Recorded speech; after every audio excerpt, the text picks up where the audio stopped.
দামছড়া থানার পুলিশ ৯টি বার্মিজ গরুসহ ৩ পাচারকারী যুবককে আটক করে সফলতা অর্জন করে পুনরায়।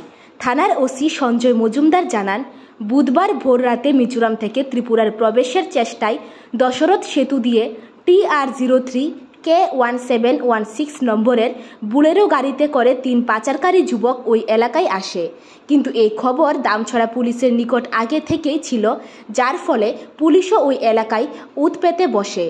পরে পুলিশের উপস্থিতি টের পেয়ে তুনচুরাইপাড়া নাকা পয়েন্ট দিয়ে পালিয়ে যাওয়ার সময় ওসি সহ বিশাল পুলিশ বাহিনীর হাতে ধরা পড়ে।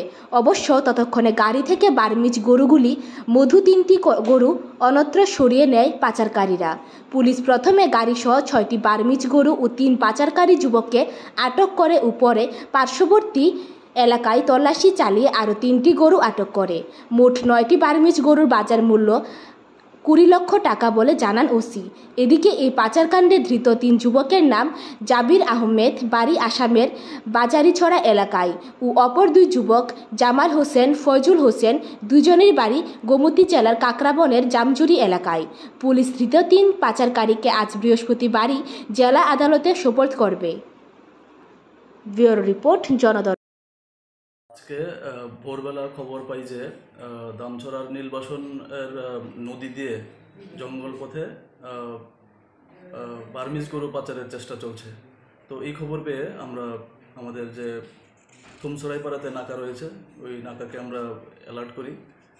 এরপরে ভোরবেলায় TR03K1716 একটি বোলেরো গাড়িতে আমরা ৬টি বার্মিজ গরু আমরা আটক করতে সক্ষম হই। এরপর পার্শ্ববর্তী জঙ্গলে আবার তল্লাশি চালিয়ে আমরা আরও ৩টি বার্মিজ গরু আমরা আটক করি।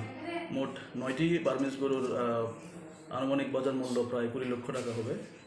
আর এই গরুগুলিকে আমরা আজকে রাজনগর ধর্মনগরের গোশালাতে আমরা পাঠাবো। আর যে ৩ জন আসামিকে আমরা অ্যারেস্ট করেছি, এর মধ্যে থেকে একজনের নাম হলো জাবির আহমেদ, ওর বাড়ি বাজারিছড়া, করিমগঞ্জ, আসাম। আর একজনের নাম কামাল হোসেন, ওর বাড়ি কাকরাবন, জামজুরি। আর একজনের নাম ফয়জুল হোসেন, ওর বাড়িও কাকরাবন। তো এদেরকে আমরা আজকে কোর্টে পাঠাবো।